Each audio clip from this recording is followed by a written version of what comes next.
بسم اللہ سے پڑھو۔ بسم اللہ الرحمن الرحیم الحمدللہ علی نعمائه الشاملة وعلى آلاء الكاملة بس بسم اللہ الرحمن الرحیم۔ میں شروع کرتا ہوں اللہ کے نام سے جو بڑا مہربان نہایت رحم والا ہے۔ یہ کتاب جو آپ کے سامنے ہے یہ دو کتابوں کا مجموعہ ہے، ایک مئۃ عامل اور دوسری کتاب ہے شرح مئۃ عامل۔ مئۃ عامل کے لکھنے والے مصنف ہیں شیخ عبد القاہر ولد عبد الرحمن جرجانی رحمہم اللہ۔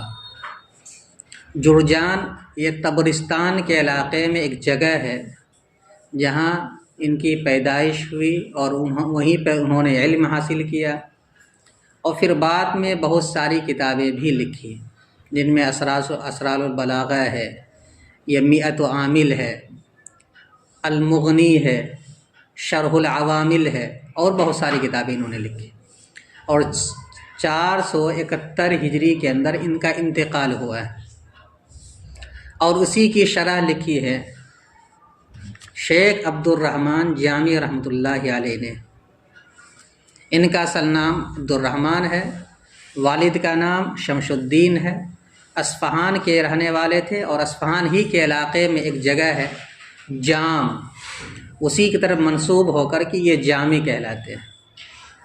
یہ شرح جامی ان کی کتاب درس نظامی میں پڑھائی جاتی ہے۔ بہت بڑے صاحب نسبت آدمی تھے اور بہت ساری کتابیں انہوں نے لکھی ہیں۔ درس نظامی میں تقریباً 2 کتابیں اس کی پڑھائی جاتی ہیں، ایک تو یہی شرح مئۃ عامل اور دوسری کتاب شرح جامی۔ ایک کتاب اور بھی ہے جو جمل کے نام سے مشہور ہے، جو نوحمیر کے ساتھ چھپ کر کے ابھی شائع ہو رہی ہے کتاب، نوحمیر کے ساتھ ایک وہ بھی کتاب شامل ہے جمل کے نام سے۔ تو ان کی ولادت ہوئی ہے 817 ہجری کے اندر، اور ان کا وفات ہے 898 میں، یعنی گویا کہ 81 سال کی عمر میں ان کا انتقال ہوا ہے، اور ان کی تاریخ وفات من دخلہ کان آمنہ سے نکلتا ہے۔ اس کتاب کے لکھنے والے یہ ہیں۔ یہ کتاب چونکہ ترکیب کے سلسلے میں ہے تو ترکیب کے ضابطے اور قاعدے کچھ اگر ذہن میں آ جائے اور اس کو مستحضر رکھا جائے تو ترکیب کرنے میں بہت آسانی ہوتی ہے۔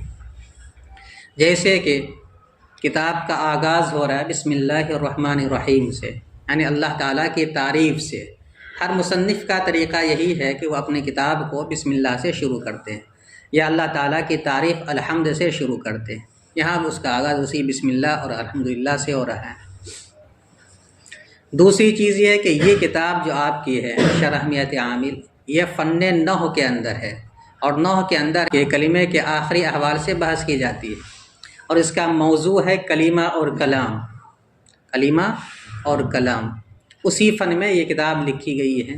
آپ کے صاحب کتاب کے اعتبار سے 100 عامل ہیں، حالانکہ اس کے علاوہ اور بھی کچھ عامل ہیں، لیکن اس کتاب میں 100 کا تذکرہ ہے جو عمل کرتا ہے۔ کچھ حروف عاملہ ہے، کچھ اسماء عاملہ ہے، اور کچھ افعال عاملہ ہیں، اور کچھ عوامل معنوی ہے، کچھ عوامل قیاسی ہے، وغیرہ وغیرہ، سب بیان کیا جائے گا۔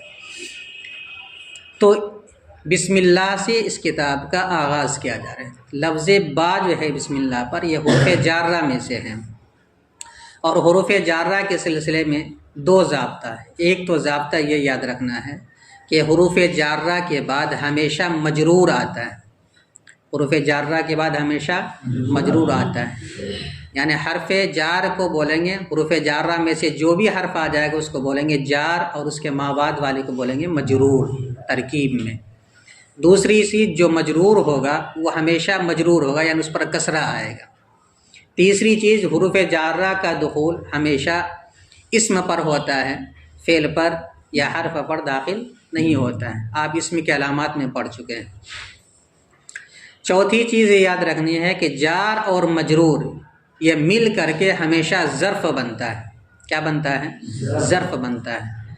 اگر اس سے پہلے کوئی فعل یا شبہ فعل محذوف ہے تو اس کو نکال لیں گے، اور اگر لفظوں میں موجود ہے تو اس سے متعلق کر دیں گے۔ اگر لفظوں میں موجود ہیں تو اس کو بولیں گے ظرف لغو، اور اگر لفظوں میں موجود نہیں ہے تو اس کو بولیں گے ظرف مستقر.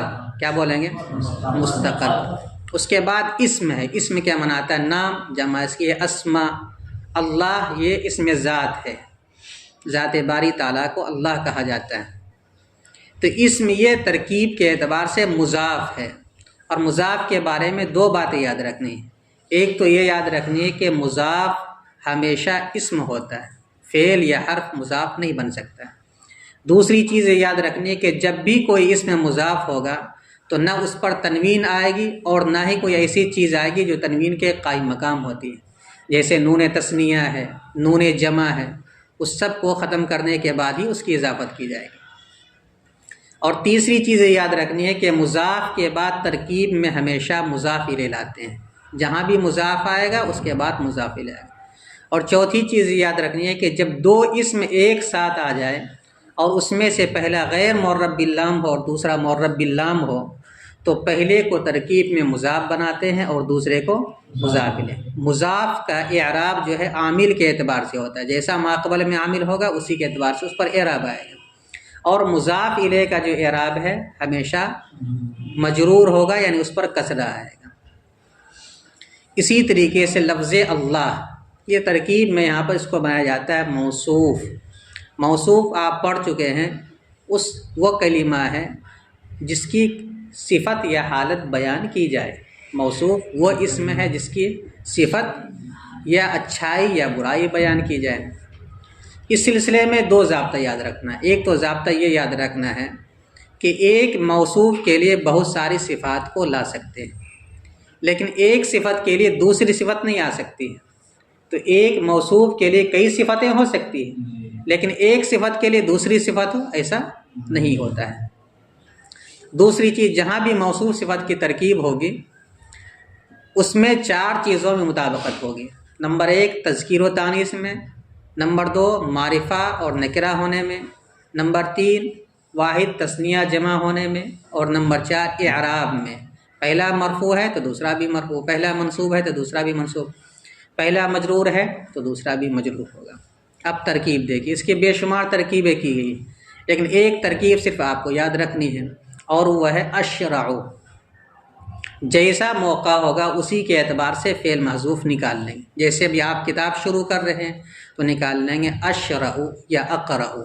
میں شروع کر رہا ہوں اللہ کے نام سے جو بڑا مہربان نہایت رحم والا ہے. یہ جو آتا ہے جو ترجمہ میں وہ صفت کی علامت ہے. جہاں بھی جو لائیں گے تو سمجھ آئے وہ صفت کا ترجمہ ہو رہا ہے. اور اگر کھانا آپ کھانے بیٹھے ہیں بسم اللہ پڑھ رہے ہیں تو وہاں پہ کیا نکالیں گے؟ آکلو بسم اللہ الرحمن الرحیم. کہیں جا رہے ہیں تو کہیں گے اذهب بسم اللہ الرحمن الرحیم. کمرے میں داخل ہو رہے ہیں ادخل بسم اللہ الرحمن الرحیم. تو وغیرہ جو بھی موقع ہوگا اسی کے مناسبت سے اس سے پہلے عامل محذوف نکال لیں گے، کیونکہ جار مجرور ہے اور جار مجرور کے لیے کوئی نہ کوئی متعلق ہونا چاہیے. یہ تو متعلق ہوتا ہے، اس کے لیے کوئی نہ کوئی متعلق ہونا چاہیے. اب ترکیب کریں گے. با حرف جار اسم مضاف لفظ اللہ موصوف، کیونکہ آگے اس کی صفت بیان کی جا رہی ہے. لفظ اللہ موصوف، الرحمن صفت اول، الرحیم صفت ثانی. موصوف اپنی دونوں صفتوں سے مل کر مضاف الیہ ہوا اسمی مضاف کا.